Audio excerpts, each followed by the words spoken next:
Hi, and welcome to Horror Recapped. Today, we will be examining the 2009 film titled Sorority Row. Spoilers ahead, watch out, and take care. There is a huge party taking place at a sorority house. Alcohol flows freely, and most of the people in attendance are drunk. Both young men and women alike walk around while shirtless. Couples are making out left and right.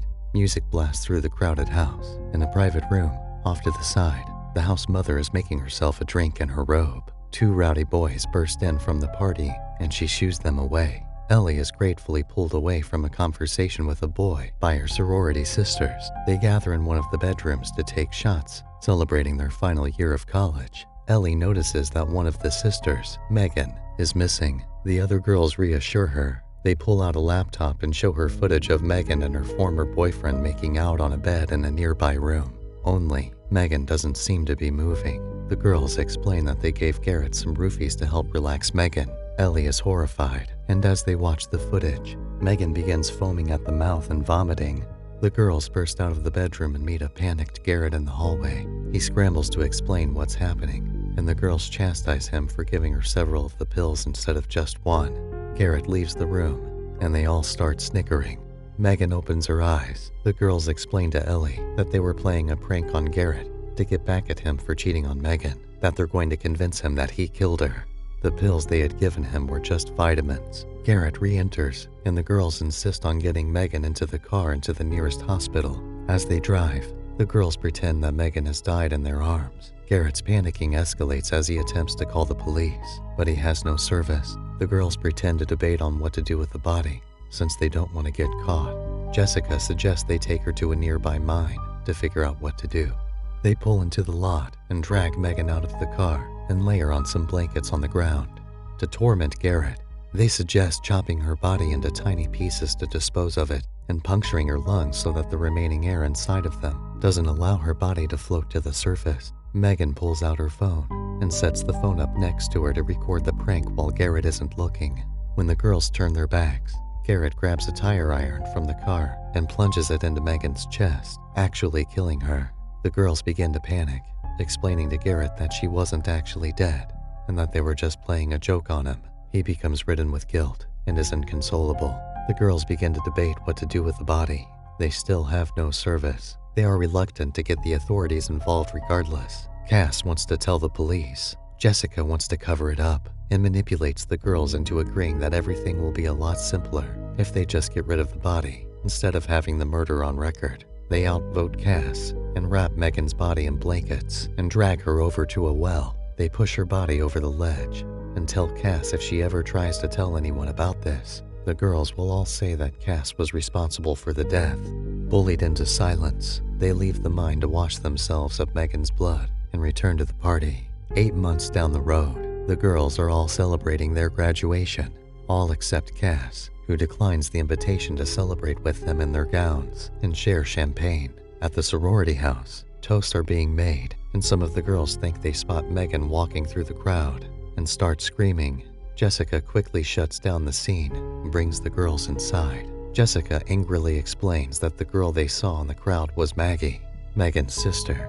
Maggie joins them, chatting politely and expressing her interest in attending the sorority graduation party and saying that she'll be joining the sorority soon. Jessica tells her she's not allowed at the party, but that she'll vouch for her position in the sorority in order to get her to leave.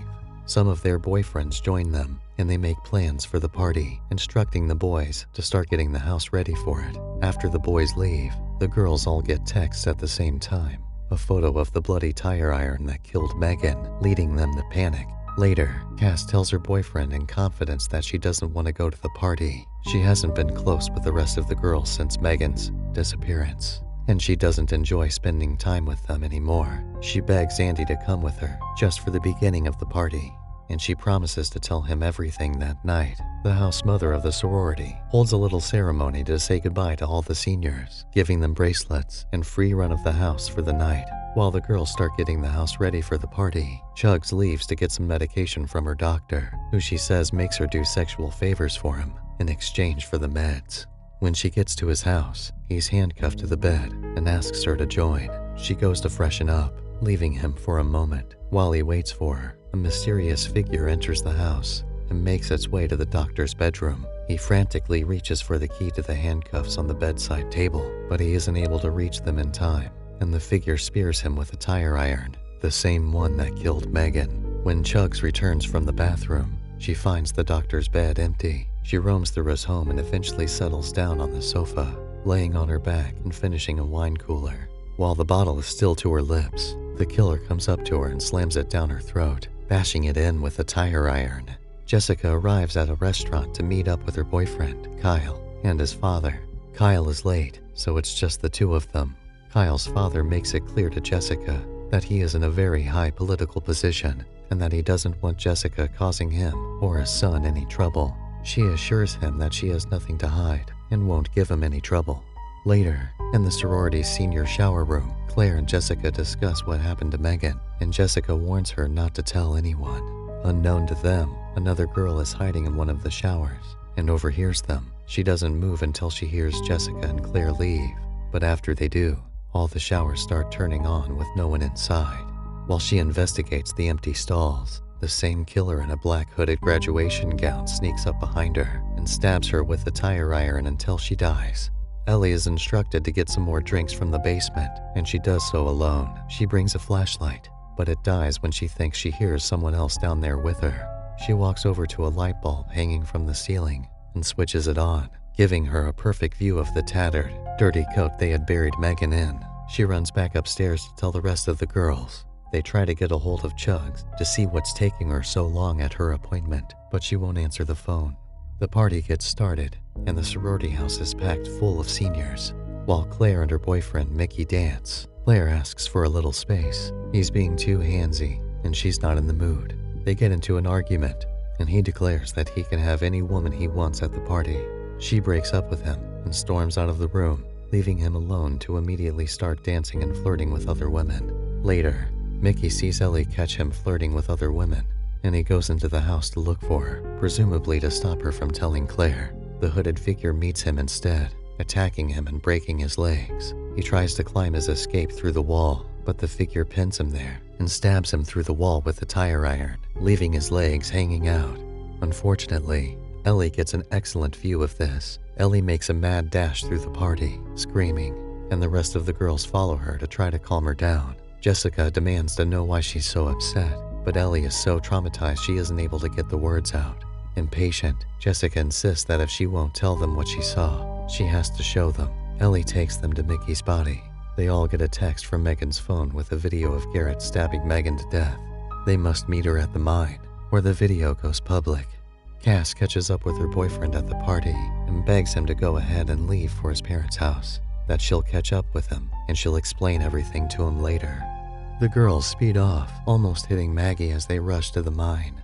When they arrive, they retrieve a flare gun from the trunk of the car for protection. They turn on the car's headlights to see, and Garrett is standing before them, holding the other half of the jacket they buried Megan in. Garrett is also holding a sharp weapon with long cuts on his wrist. Jessica is impatient to put everything to an end. She gets back to the car and runs him over several times. They examine his body and look through his phone and see that he has also been receiving the same text from Megan's number, proving that he is not responsible. Ellie, now with further evidence, is convinced that Megan is the one behind the texts. They agree to go down into the well to see if her body is still there. Cass is lowered down with a chain, and when she reaches the bottom, Megan's body is nowhere to be found. Instead, she finds Theta Pi Must Die written in blood on the wall of the well. They return to the sorority house to find most of the partygoers have left. They've all gone to an after party. The jacuzzi is overheated and is still spewing foam out onto the ground, and Claire takes the flare gun and announces she's going to try to shut it off.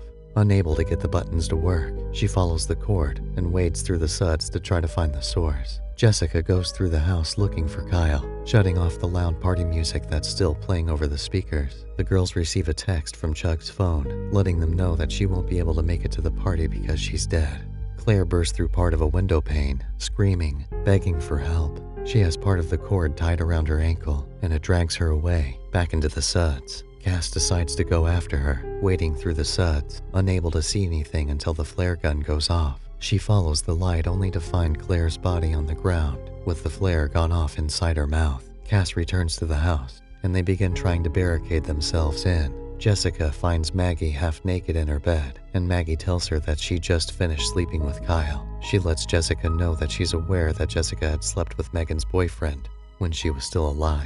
The two women get into a fist fight that brings them out into the hallway. Cass and Ellie break up the fight and inform the two girls that the killer is now in the house. Jessica grabs a fire axe from the wall and is prepared to go after the killer, but is instead surprised by a blow to the face with the butt of their house mother's shotgun.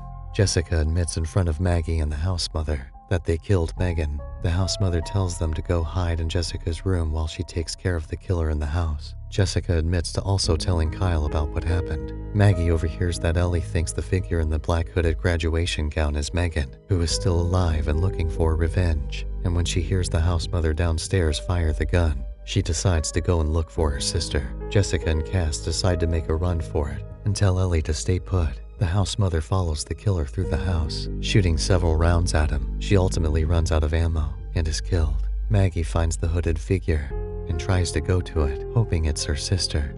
Instead, the figure throws a flaming Molotov cocktail at her, setting the house on fire and trapping her in the room. Kyle surprises Cass and Jessica in a black hooded graduation gown and wearing nothing else from having slept with Maggie. Jessica and Kyle start fighting, and when Kyle shoves her, the two girls attack him. They run and hide from him, but Jessica's phone goes off and gives them away, forcing them to try to find another hiding spot. They take shelter in the bathroom and find Megan's decomposed body hanging in the shower. Andy goes up just in time and kills Kyle. Cass embraces him, but notices Jessica staring at something in his pocket. Cass looks down and sees that Andy has the tire iron. Andy notices them staring and kills Jessica, explaining to Cass that he's only doing all of this to try and protect her. He tells her that Ellie told him about everything they did to Megan, and he's trying to get rid of everyone that knows, so that the authorities can never find out, and that they can live happy lives together. Cass pretends to understand and be grateful. Andy says they just have to kill Ellie next,